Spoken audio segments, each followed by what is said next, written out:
Dude, check it out. New Shantae game. Oh, wait, that's not new. Is Half-Genie Hero out yet? She's gonna be in Smash Bros, right? I love the Shantae series. Its gameplay, its design, its writing, it has qualities that I think other games struggle to match.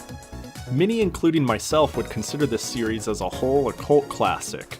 I talked about Way Forward, the company that created Shantae, a fair bit in my Pirate's Curse video, and I mentioned that between the original and Risky's Revenge, there was an 8-year period before anything came out.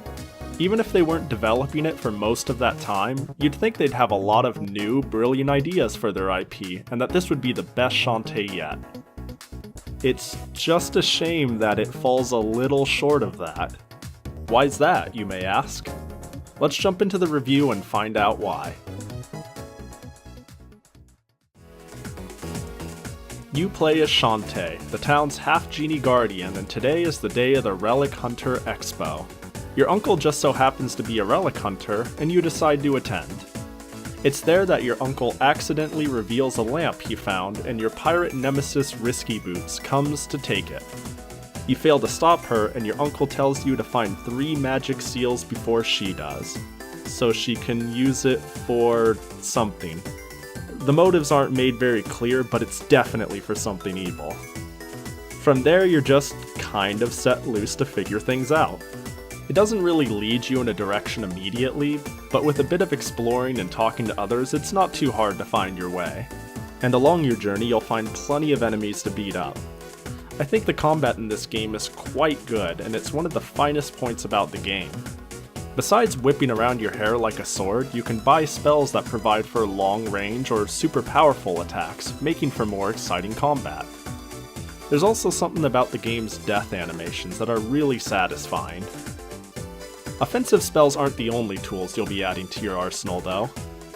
Dancing is an important mechanic in this game that allows you to change into different animals, and you learn different transformations as you progress. These allow you to travel the world in new and interesting ways. It adds new meaning to places you've already been, remembering, hey, there was an item up there and now I can change into a monkey and go back and get it. And then there's the humor. I found a couple of times I was actually laughing out loud over the dialogue or just some of the crazy things you can do.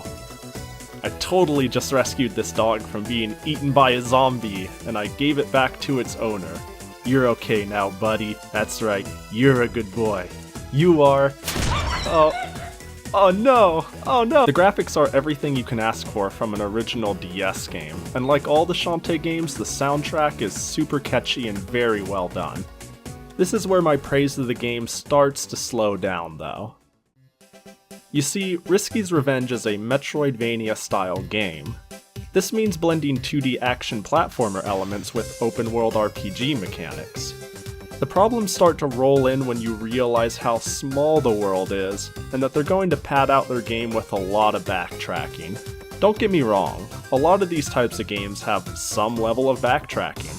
But given the scope and length of Risky's Revenge, it does far more than is welcome.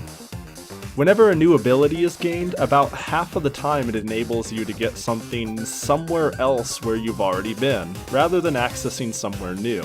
So you'll be seeing the same thing a lot, trying your new ability on everything, everywhere, hoping you figure out the next thing the game wants you to find. Need into a dungeon? Go find us a couple random items scattered about, somewhere, we don't know where, but we'll let you in if you find them. Couldn't help but notice you want to go to the final boss, but you just got that mermaid transformation. That allows you to swim underwater, right? Tell you what, if you find me my 3 golden squids, I'll bring you to the final boss. They're definitely in water, but that's all you're getting. Check every single place in the game world you've spent the last 3 hours in, and you might find them. Good luck. And did I mention I got through this game in under 4 hours? I took my time with it, but have the benefit of playing it before, so I have a rough idea of where to go next, and didn't spend much time searching for secrets. This means that you can expect 5 to 6 hours of entertainment playing this game, where you'll spend that extra time confused and retracing your steps.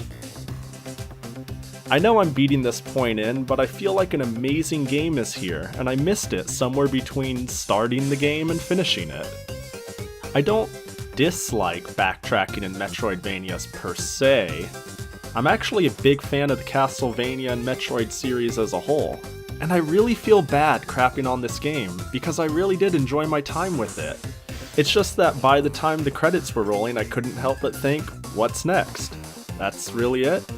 Even when collecting 3 seals, you're presented with 2 bosses and dungeons. And no, I don't count the Battle Tower as a dungeon, boss, or anything of the sort. And despite it being rather fun, I was seeing some serious red flags when I thought what was just a fun distraction was actually me finishing another third of the game. It just feels underdeveloped. And I think that's the theme of this game. Underdeveloped. Dancing to transform is really neat, but there's only 3 transformations, with only 1 upgrade each. This is a lot of wasted potential, and I think dancing was one of the most unique aspects of the game that was squandered. Check out these jump pads that allow you to shift to different planes of the map. It doesn't do anything for gameplay, and the 3DS wasn't even out at the time, so they weren't forcing a visual gimmick. It only sticks out when you realize it was used on 2 maps in a town, and absolutely nowhere else. Why? Then there's the map, which is just a mess. Once I figured out how to read it, I was fine, but it was far harder to get to that point than it ever should be. If you love the Metroidvania style of games, and you're okay with the short length, then there's nothing wrong with this being your entry point to the Shantae series. Nowadays, it's available for the DS, the PC, PS4, and Wii U. And if you decide to grab it, I highly recommend you go with the Director's Cut version, as it makes some minor tweaks and adds some content.